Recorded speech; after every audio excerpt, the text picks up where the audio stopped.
Welcome to Channel Edge, the podcast where channel leaders share success strategies, best practices, and emerging trends.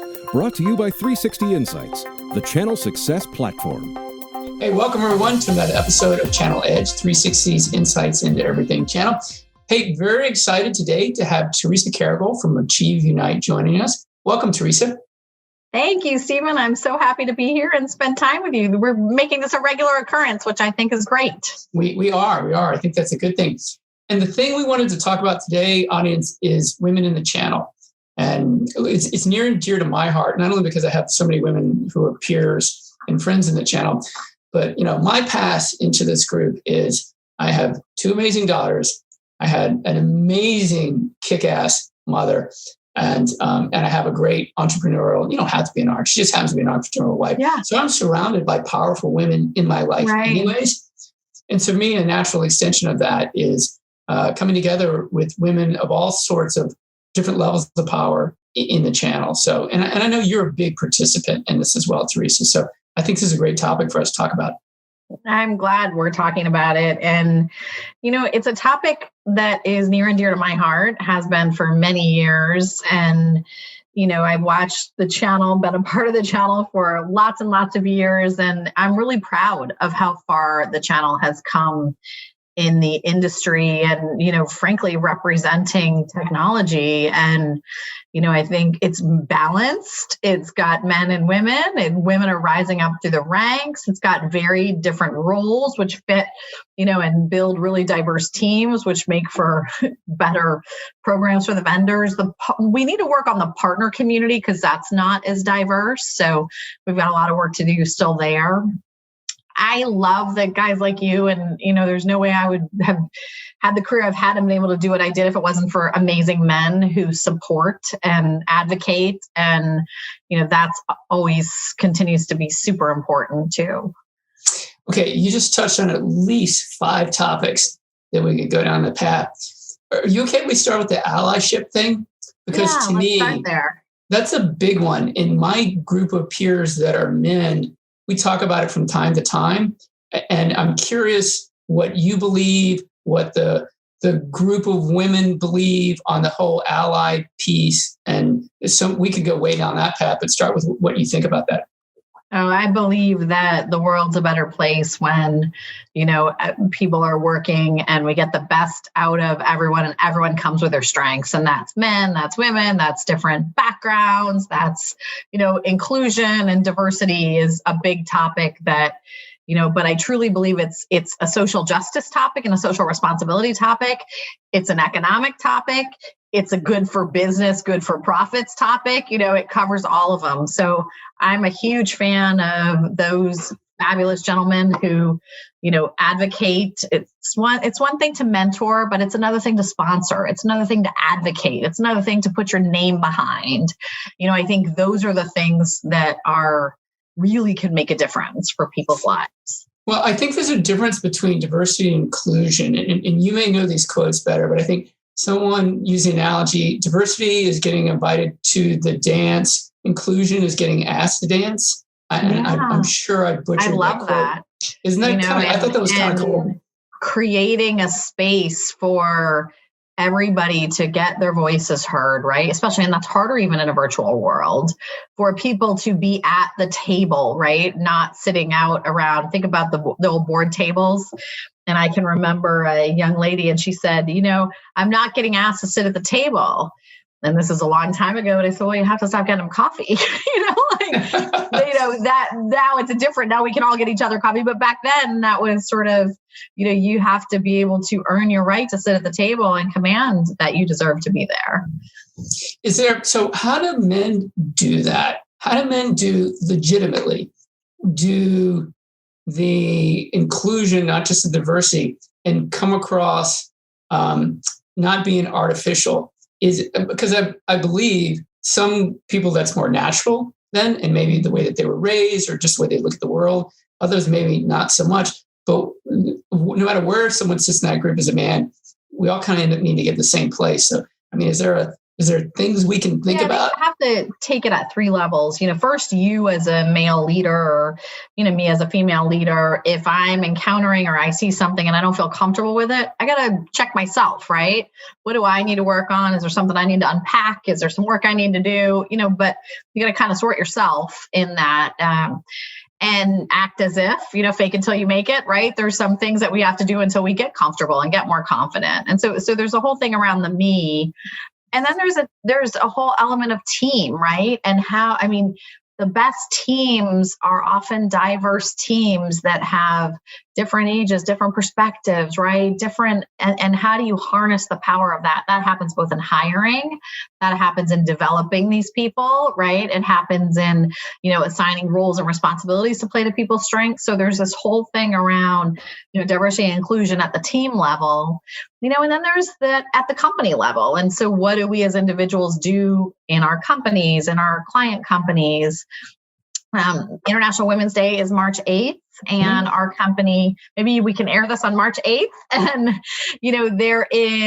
we're doing a lot for that whole week to make it a celebration and to do things with our clients and our partners and our alumni, our Achieve Unite alumni and our ACE alumni to celebrate International Women's Week. And it's open for everybody, men and women. I think it'd be great. Actually, I'd like to do that. I love that day. I've celebrated for a while. Last year, I did some recordings with Megan Sullivan out here. And the coolest thing I did, and I did a recording with her daughter too. Oh, wonderful. It was so cool to watch someone, I think her daughter is 17 or 18, and how proud of her mom she was for all sorts of reasons, not just because she's a great person and a great mom, which that, but what she's done career-wise and how she carries herself and how she relates. And it was just impressive to watch them together.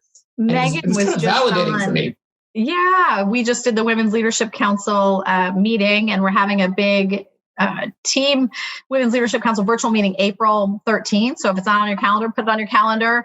But the BAPT Women's Leadership Council, we had about 350 attendees, and we actually really were able to drive conversation in a virtual world and environment. So Megan is on that advisory board with me, along with some other amazing executive women. And I agree, she's a real pro. And everybody on that council is a real pro and very committed to this cause and to, creating a space to help empower this next generation. And for me, the reason I was drawn to it is it's a celebration. I like a good party, right? And there's a lot of things going on in our world that are challenging. We can sit here and talk about all the issues that are going on in social injustice and those things, and everything has merit and we have to pay attention to them. But every now and then I love that one because it just turns it into focusing the achievements. And I love the positive thought to that, because to me, it symbolizes anything is possible, right? You look at the people, I'm correct me if I get my history wrong, but I think it was somewhere around 1918. It was in Russia and it was in the UK, and it was women who really literally took to the streets.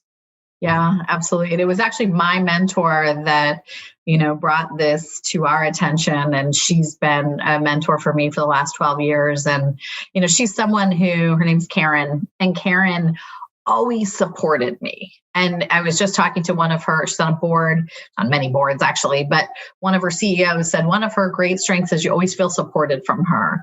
And, the lesson for a lot of us is how do we support the people we believe in and make sure that they feel supported, because that kind of support can move mountains for people and can really give them the confidence to do what, maybe what they didn't think they could do, right? Or what they didn't have the confidence or the courage to try.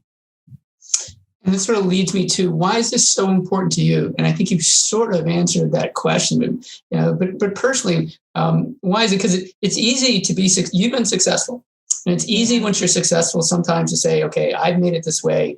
But why is it so important to you? It's important to me. I remember being, I think 23, a long time ago, looking at a magazine and I was a sales rep in the channel for Bay Networks. And I was looking in this magazine and I said, I'm going to be one of these people, because there was only boys. There was no men, there was no women. And I said, I'm going to be one of the first. I'm going to do this. And, and I did, and it took several years, but I want to create a space where everybody can do what they want to do. Right. And that it's just always been something that I've advocated for. And I don't know, but it's deep. It's very, very deep for me.